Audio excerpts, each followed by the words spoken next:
नमस्कार, आप देख रहे हैं SSI2। मैं देवेंद्र सिंह लड्डू। इस वक्त हम हैं पटना सिटी के महावीर घाट पे हैं। इस दृश्य में जब आपको दिखला देना चाहता हूँ कि ये है गंगा जी है। गंगा मैया का उग्र रूप धारण हो गई है। बिल्कुल गंगा जब कहिएगा तो उफान पर है, और इस उफान की वजह से अब जो गंगा का जो पानी है वो सड़कों पे आना शुरू हो गया। हम आपको यहाँ पर दिखला देना चाहते हैं कि यहाँ पर ये सड़क है और ये मेरीन ड्राइव के बिल्कुल देखिएगा पथवे है। इसी पथवे की ओर जब देखिएगा तो ये गंगा का जो जल स्तर जो है वो धीरे धीरे बढ़कर सड़क पर आ गया। यानी कि हो सकता है, ऐसी संभावना है कि 1 से 2 दिन के अंदर में इस मार्ग को हो सकता है कि बंद करना पड़ जाएगा। वैकल्पिक रूप का मैं बतला देना चाहता हूं, क्योंकि ये रास्ता जो आप देखते हैं तो वो कंगन घाट के रास्ता से सीधे गाय घाट, और जिनको जाना रहता है भद्र घाट या फिर गाय घाट, इसी रास्ता को चयन करते हैं या तो फिर मेरीन ड्राइव की ओर। लेकिन सवाल उठता है कि इस तरह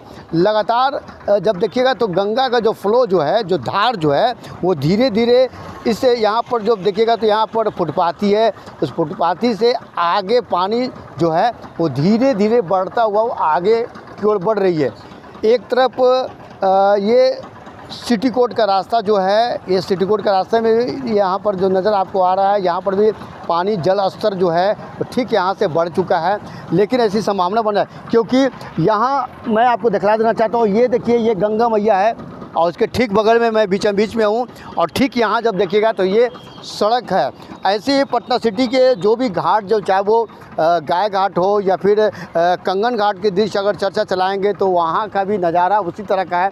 यहाँ जब देखिएगा तो पाया नंबर 151 इसी तरह का देखिएगा तो दूर दूर तक आपका लिखा हुआ नज़र नहीं आएगा, क्योंकि इस बार जो है बाढ़ और ख़ास करके उग्र धारण कर चुकी है गंगा जी का स्तर, और यहाँ अभी भी धार आपको नज़र आएगा।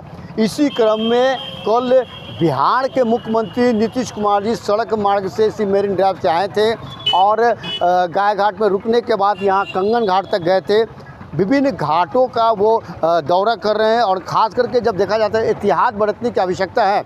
हम अभी भी मैं मांग करूंगा जिला प्रशासन से कि जो सीमेंट का जो बोरिया, जो बालू का रेत का जो बोरिया होता है, इसको यहाँ पर वैकल्पिक अगर नहीं करेंगे तो इसका जो जल स्तर है धीरे धीरे बढ़ता हुआ पूरा सड़क बढ़ जाएगा। उसके बाद सड़क बंद करना पड़ सकता है। इसके पूर्व में मैं चाहूँगा चाहे वो जिला प्रशासन हो, वो आकर यहाँ देखेंगे महावीर घाट की ओर।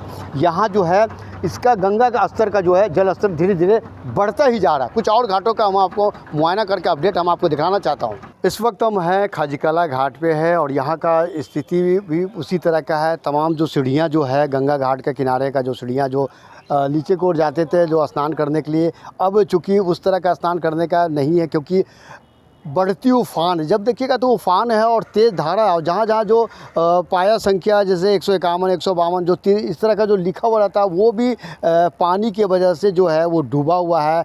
तो आप समझ सकते हैं कि ये स्थिति जो है धीरे धीरे लगातार गंगा का जो स्तर जो है धीरे धीरे बढ़ती ही जा रही है। और एक तरफ देखिएगा तो जो दाह संस्कार जो करने वाले जो आते हैं उनके लिए वैकल्पिक व्यवस्था जो है वो खास करके गंगा किनारे के ऊपर तक चला आया है, क्योंकि उसके अलावा कोई चारा नहीं हो सकता है। और मैं इस पटना सिटी के जो विभिन्न घाट जैसे महावीर घाट हो या फिर भद्र घाट हो या फिर कंगन घाट की जो सीढ़ियाँ जो है वो 3 से 4 सीढ़ियाँ इस पर बच गया है, और तमाम सीढ़ियाँ जो है वो डूब चुका है। तो आप कह सकते हैं कि इस बार जो है गंगा के उफान काफ़ी तेज़ धार है, काफ़ी तेज़ गति से गंगा का पानी जो स्तर जो है धीरे धीरे बढ़ती जा रहे हैं। मैं लोगों से गुजारिश करूंगा कि इस तेज़ उफान में गंगा स्नान नहीं करें। SSI2 आप देखते रहिए। जय हिंद।